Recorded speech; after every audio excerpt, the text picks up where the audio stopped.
Yo, what's up, guys? Welcome to the Brief Dive. You're watching 10-Minute Talks, introducing a friend of mine. My name's Archie. I'm 24. Good to meet you all. Today, we're going to be talking about the topic of adulting, the speed of adulting, and how it's hit on me, how it's hit on you. So we can just go into it. Like, you get out of high school, and it's kind of like you have two choices: go to college or start your life. Yeah. And that can be, like, super challenging. It definitely was for me. I'm 24 now. It's kind of like I'm in the same position I was at when I was like 19, 20, still going to school. And it took a lot of like acceptance and understanding myself to get back here and even like restart, you know? That's hard for some people because you leave high school and you're thinking like, oh, okay, I'm done. But no, you got like 4 years left. And not only just 4 years, but 4 years is something completely different. What kinds of experiences do you think make you an adult, or that make you feel like more of an adult? I wouldn't say I feel like an adult. And I ask other people about feeling like an adult. And the truth is, you know, adultness happens at different like rates. You know, you mature at different speeds, like depending on who you are. And some people, you'll compare yourself to them and you'll see, wow, like they're so successful. They know what they wanted to do, like when they're like 13, you know, and it's like that can become challenging to see that and look at yourself and be like, I have no idea what I want to do, or there are so many options of things that I think are interesting. You know, I'm not trying to yap too much, but for me, like when I was thinking about options, there's just so many things that I found attractive that I wanted to pursue, and it took till here to actually figure out what I wanted to do. And I have a couple of strategies for that. Yeah. So the first one was understanding myself. I had to do a lot of meditation for that type of stuff. Meditation, okay. Yeah, and the meditation was a little bit different from how you would normally meditate. When you hear meditation, what do you think? I know typically people do crisscross applesauce, but I think Right. of lying down, focusing on your breathing. Yeah, and there's definitely, you're supposed to do that, you know? Yeah. It's like one of those things that helps you out in life and figuring out yourself and what you want to do. But there's also internal dialogue that you have that connects you to your sense of self. There comes a point, especially for me, I'll give you my experience, where I realized that dialogue wasn't necessary. I have trouble focusing on things. So to help myself focus, I would have to tell myself, hey, like, you're supposed to be thinking about this. You're supposed to be doing this. Like, this is what you want to do today. And in that meditative experience, I kind of just turned it off and like thought about where I was at, right? What my role was in life, and then just forgot it.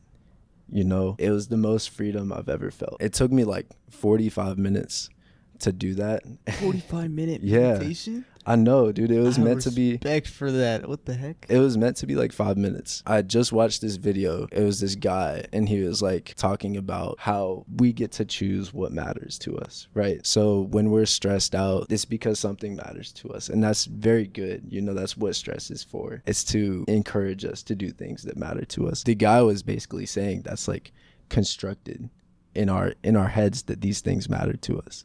Like if you look at somebody else, they've got a whole bunch of things stressing them out that matter to them. Like essentially, like it becomes themselves, like what matters to them, what stresses them out. When you're meditating, it's a freedom from that. So meditation isn't really just a chore you do when you're like, okay, like I'm overwhelmed, like let me get this out of the way. I need to meditate in the morning so that I can go about my day, or like, you know, whatever people tell you to do. It's more of an escape, a chance to be alone with yourself and forget just whatever matters to you and just chill there. Meditating is hard for some people to do. So Yeah. What advice do you have for people to want to start getting into meditating? All these people. I would say just, you know, lay on your back, and there isn't like a specific order or anything you got to do things in. Just find somewhere where you won't get distracted and lay on your back. And if you need to itch or anything like that, it's fine. Yeah, you know, like the point of meditation is to accept where you at that specific moment in time. And that's why it's so helpful. I think the way you tied meditation with like accepting where you are and for just feeling free, that's something that a lot of us want to feel. Right. And forgetting about responsibilities. And growing up, you start to realize that like no one else is going to help me but me, you know, other than 100%. God. But no one's going to wake me up.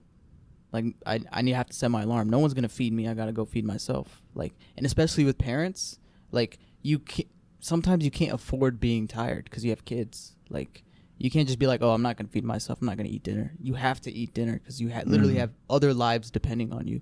So as adulting, I think it's important to have moments like that where you're sitting down and like just accepting and like having those little like windows of freedom. How can adults, I know you're only 24. Yeah. But what is your other ways of finding like those little windows of freedom as an adult without like losing your responsibilities and priorities? The meditation is meant to be a short escape from those responsibilities. When I had that 40-minute experience, like I kind of opened my eyes and I was crying.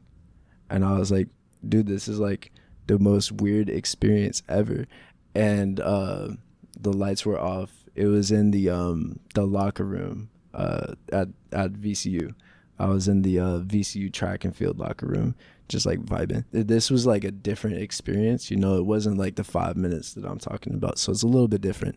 But the 5 minutes is just a little piece of this, right? What I did was I just put back together, you know, what matters to me.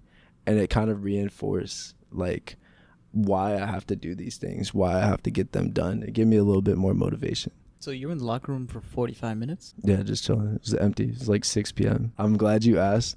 Like for meditation, you want to choose a time where you're not going to be trying to be focused. You know how like some people they get all their schoolwork done at 10 because it's easier for them to focus. For me, 6 p.m. at that time was a time where I was feeling a little bit tired. It was like my wind down time. Knowing your windows of time where you're most energetic, most tired, most focused.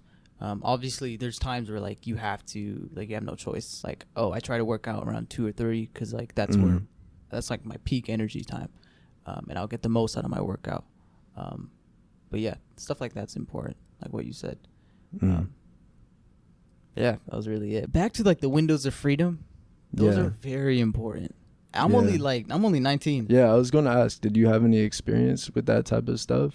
Like, do you get stressed out and you have to find a way to cope with it? Like, you do a lot, man. Yeah, I do a lot. Like, stuff like this is very stressful as well. My windows of freedom is trying to, you know, like the inner child and the whole idea of the inner child. I try to tap into my inner child because, like, whenever I feel like that, I just forget about responsibilities and I just feel like a kid. So little stuff like that, like watching like a childish movie, like watching like a cartoon, or eating cereal, chilling. Like I was a kid before. When I was a kid, I'd wake up at like 7 a.m., smack on cereal, watch cartoons, playing soccer. That would remind me of just being young again.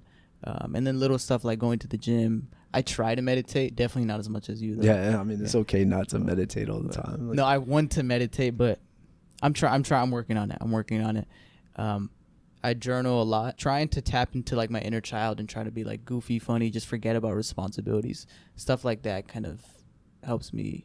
Those are my windows of freedom, I guess. Have you figured out what you want to do, or are you still, trying to decide? I'm still figuring it out, day by day, piece by piece. Yeah. So, it's kind of same for me, honestly, because I kind of know what I want to do. Like, I want to be a farmer, but at the same time, I have these little doubts. And I really appreciated how you bring up find your inner child, right? When you said that, I kind of imagined you asking yourself, what would 6-year-old Philemon be doing right now? Like, what would he be spending his time on? When you find what you want to do, like in life, you have to think, what would 6-year-old Archie be doing right now? Like, what did he like doing back then? Because it's going to be something that forms our personality.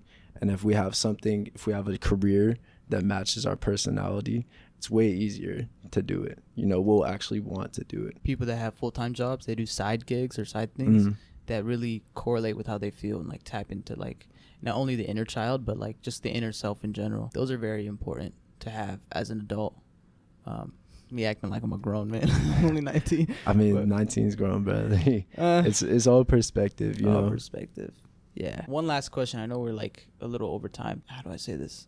Some people reach adulthood and then they just get hit in the face. Yeah. So how can they not be hit in the face? You know what I'm saying? Well, They not feel that way. there's just me, you know. I'm not certified to say anything past my experience, but my thought on this is that all comes from experience. So if you stay in your house and you watch YouTube all day, like I used to do, bro, you're not gonna get those experiences that tell you, hey, like, this is who I am, this is what I want to do. Like, you don't get to learn and see the world. That's why I would recommend, if you really want to figure out what you want to do, just go outside, read, like, focus on learning. Learning should be something that isn't just done after school, and that kind of that's the biggest roadblock, I would say, for adulting. When they put it in school, like if you learn the same subject outside of school and inside school, I feel like school just finds a way to make it boring. Like, you can play soccer outside, and then when school starts teaching, like gym class soccer, it's just, once they start teaching you how to kick, and it's more fun when you learn in your own time and your own speed. Yeah. And you really it's just you and the skill. Like moments like that where you get to build your relationship with yourself when you're growing as a person. Does that make sense? I don't know if that would.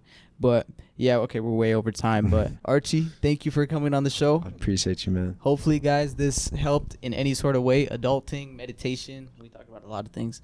But yeah, anyways, again, thank you so much. We're gonna peace. Why'd I say we're gonna peace out? Oh, we're gonna see you soon. Peace out.